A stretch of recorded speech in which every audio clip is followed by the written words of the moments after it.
Good morning, ladies and gentlemen. This is Rusty 78609, and we're out for a little drive about this morning in Llano, Texas. This is the 8 o'clock rush. It's actually 8:30, so you can see that it's bumper to bumper here. Can you imagine having to face this every day? Anyway, I'm going to drive over by my lots so that I get out all this traffic.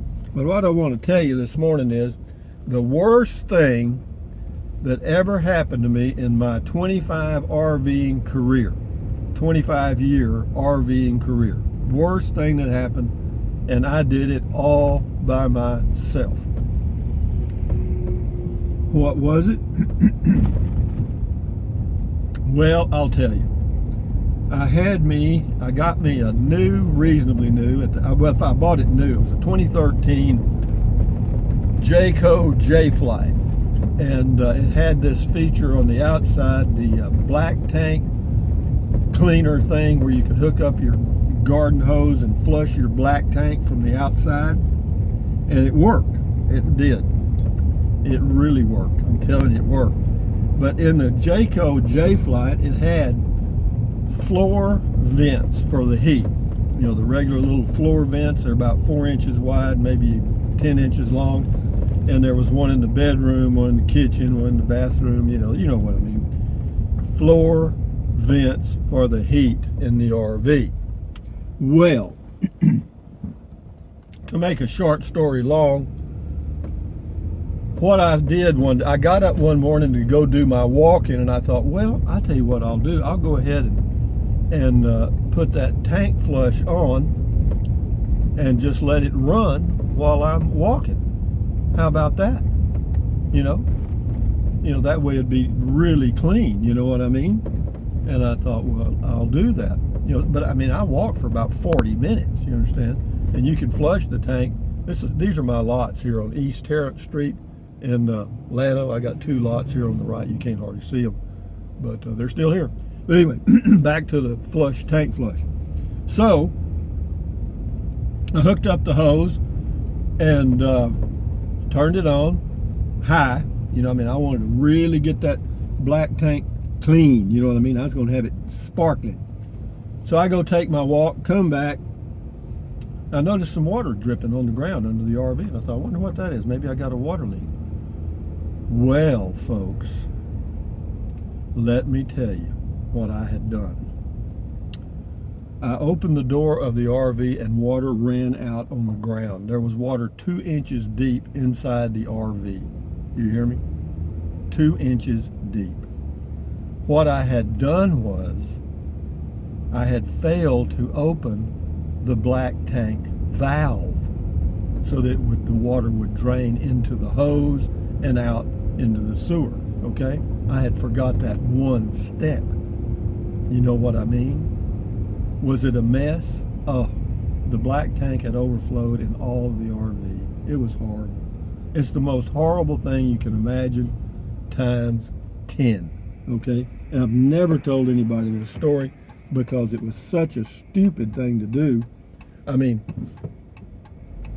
normally I have the black tank valve open, but I'd been reading about how to take care of the black tank and stuff, and it said, if you keep it open, the water will run out and leave the solids in the tank, and it'll build up and cause you some real problem. So I had closed the valve. Well, I didn't remember to open the valve, and that's what happens when you get old. How old was I at that time? I don't know, 68, in that range. But anyway, that's not all the story. So, there's 2 words I live by, and it's face it. Okay, I screwed it up, face it. Now, fix it. Well, it was a mess, guys. I mean, it was a total mess. Of course, first I had to turn off the water and all the crap. And I didn't have a squeegee or anything that you could squeegee it out. Thank God it had linoleum floors. But the floor vents for the heat, they were full of water. You understand? Full of the wrong kind of water, as in black water. You understand? Oh, God, stinky pinky, man. So, what do I do? Well, what I immediately did was, I thought, well, it's already flooded I mean, it had run up under the bed, and oh, it was the goddamnest disaster you've ever seen. And I thought, well, it's already flooded, and the best thing for me to do is get a garden hose and spray out the most I can, and try to flush out these damn vents somehow, and then somehow try to get the water out of them. And anyway, it took a full day. Lucky it started in the morning and the sun came out. It was a dry, low humidity day. That helped tremendously. But did the RV have a little odor? I would say it had a little odor. Yes, I believe it did. I believe it did. It was like you were sitting in the toilet with the door open, or that thing. So I had to overcome that. So I got me some Clorox, and I took all the covers off of the floor vents, all of those, and put them outside. Everything that was wet, I put it outside. Opened all the doors and the floor cabinet doors, and raised the bed, so because the water had run up under the storage there in the bunk bed area. There was water back in there under the bunk beds. I opened that, turned the fan on, blowing the fan in there. And it took all day to kind of minimize the damage I had done. But I'm trying to pull over here. This car, there's a 4-lane highway, and for some reason this car is parked right on my butt and would not pass. Enough said about that. Well, anyway, so I had the covers off. I had the doors and all the stuff open, letting it dry out. Fortunately, it was had the fan on the air conditioner fan on, moving as much air as I can, all the windows open, door open, everything open, trying to dry it out. And it stunk to high heaven, because the water down in those vents, I couldn't get it out. Now, under the bunk beds and in the storage areas, I could, take a towel, soak it with Pine Sol, and wipe those out, and that seemed to help a great deal. But I couldn't get down in the little skinny vents for the floor heat vents. You understand? And so I had to rig up. I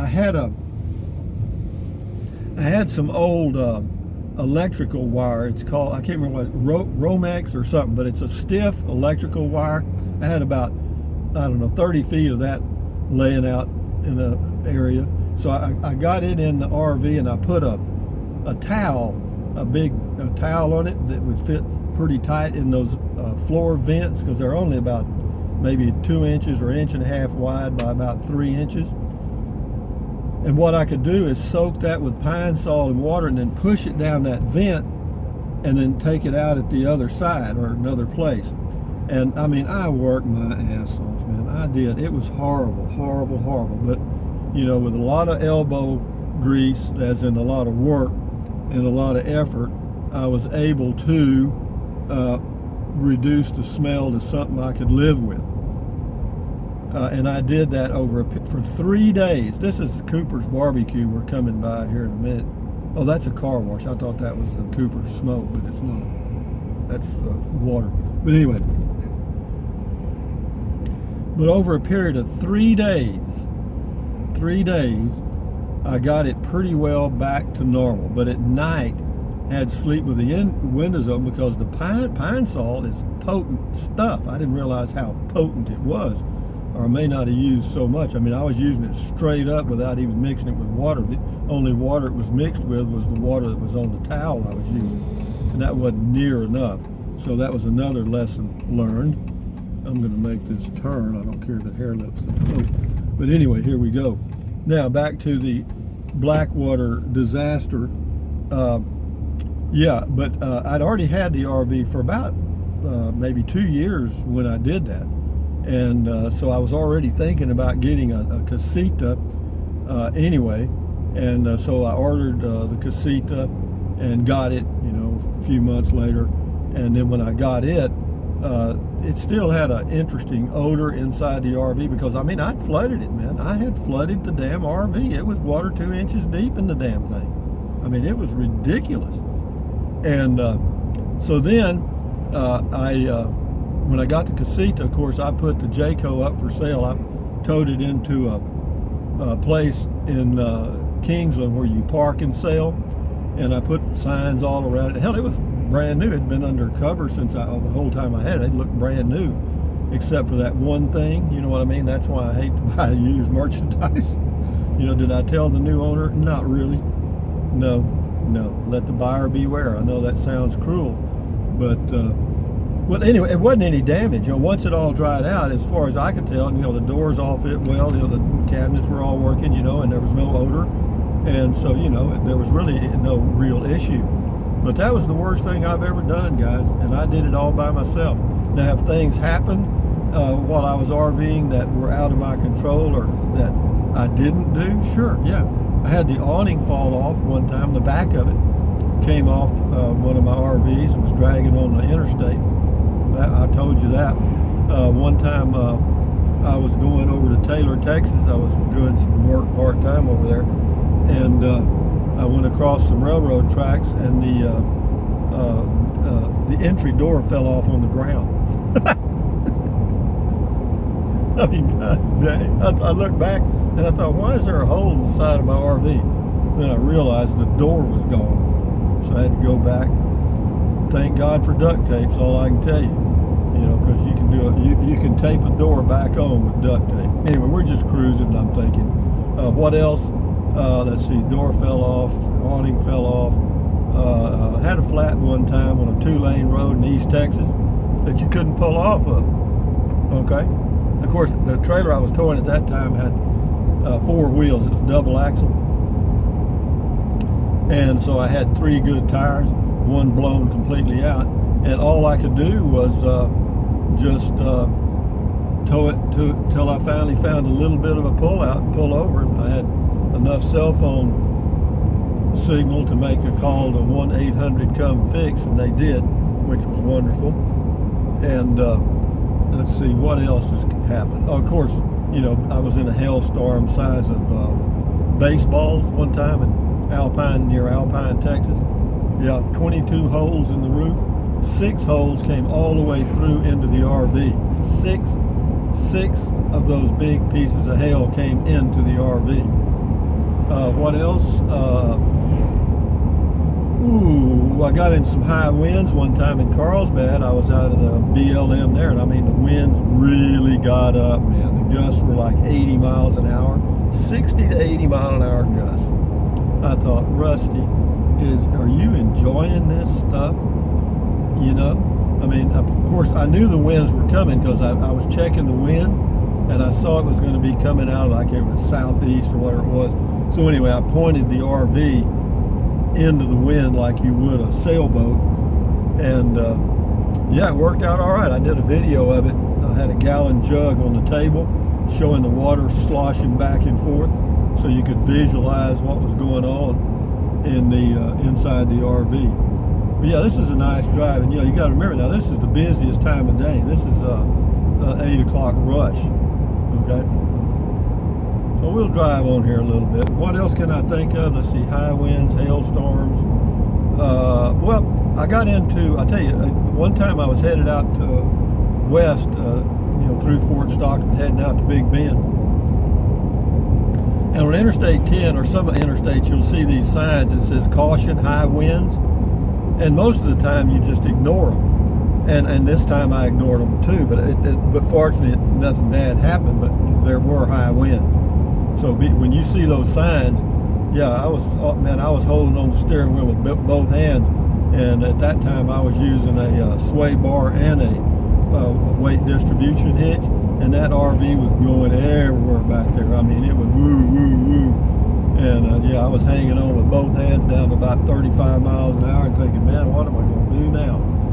And so yeah, those are the pleasures of RVing and camping. Anything interesting happened in the Prius? Well, let's see, I'll tell you one. Yeah, I was boondocking, BLM land, in the middle of nowhere in southern Utah near Bluffton. And when I pulled in, there was a few people in one place. I thought, well, I don't want to park there, so I went around the road down the road a little bit, came back, found a better spot. Nobody there, but it looked like it just had one entrance and one exit. I found out later there were two, and luckily I did. But anyway, I pulled in, found me a place to camp. I got all set up, nothing to setting it up. Got it level, which was like a block. You just set a block on the ground, and so that was all done. And of course, the sun set, and I was sitting out having a beer and stuff. And anyway, it got later, and I'm slowing down to let this guy behind me pass. If I have to stop in the highway this time, I'm going to do it. Are you kidding me? This guy will not pass. Enough said. They're born, and they vote. That's the scary part. But be that as it may, I went to bed that night, woke up the next morning, and this guy will not pass. He's still not passing. He's stopping in the road. Oh, never mind. It's a lady. She's elderly. I'm sorry, lady. I know you don't know what to do. But be that as it may.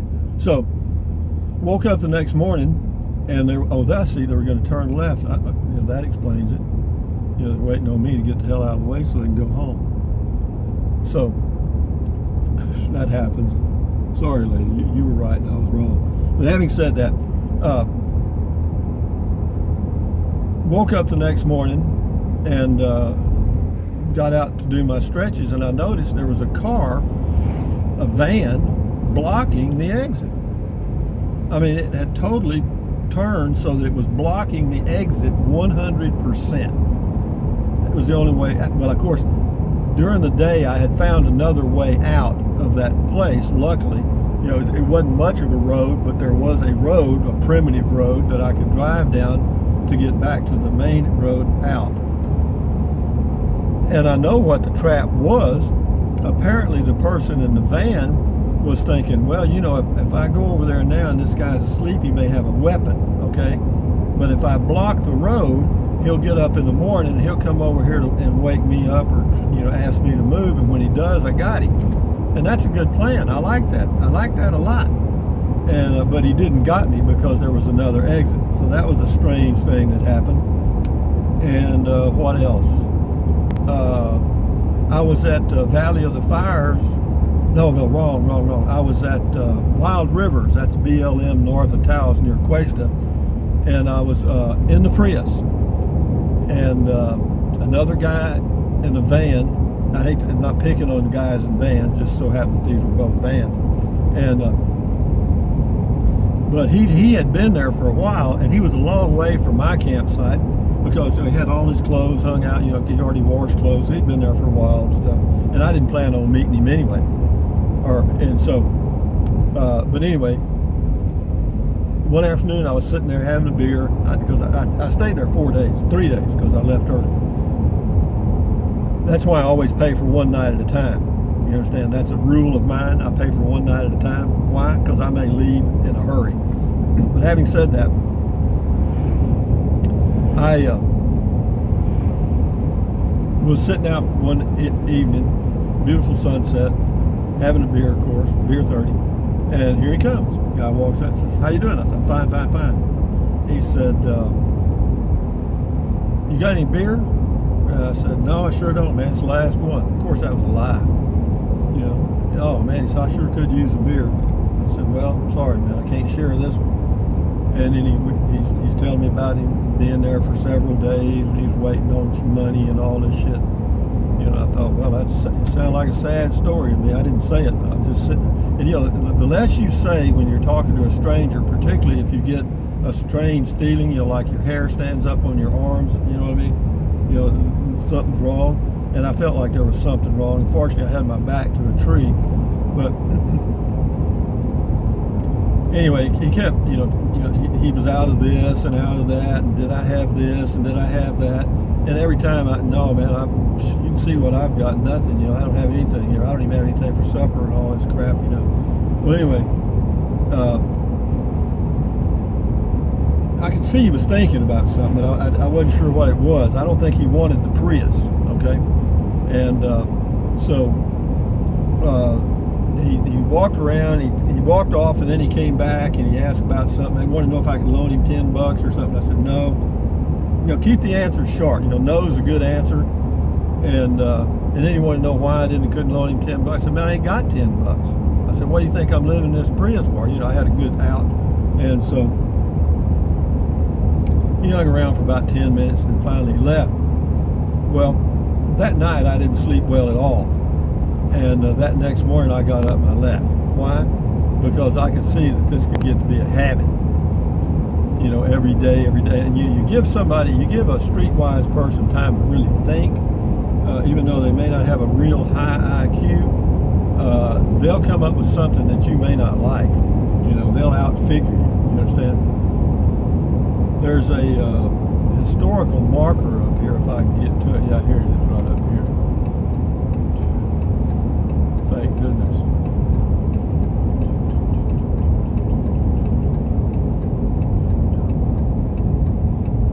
Got another car right on Bumper. That's old Bubba. He ain't no way. Old Bubba no way from nobody. This is called Babyhead Cemetery. I know y'all probably read this to you before, but there's a story here, and I'll read it if I can. It's called Babyhead Cemetery. It says, according to local oral tradition, the name Babyhead was given to the mountain in this area in the 1850s when a small child was killed by Indians and its remains left on the mountain. A local creek also carried the name, and a pioneer community founded in the 1870s became known as Babyhead. The oldest documented grave here is that of another child, Jody May McNeely, who died on New Year's Day 1884. The cemetery is the last physical reminder of the Babyhead community, which once boasted numerous homes, farms, and businesses. And having said that, guys, from Babyhead Cemetery in Texas, and having told you all the stories of my RVing mistakes, thumbs up, carpe diem, adios, bye-bye. Buy anything you want, anytime. But if you think about it, use the link to Amazon products in the description of all of my videos. Drink plenty of water and all that stuff. I'm going to pull over here and I'll do a video here in the cemetery and show it to you tomorrow. How about that? Because you can walk in there and look at those old graves. I'll do that. Babyhead. Adios, amigos. Bye-bye.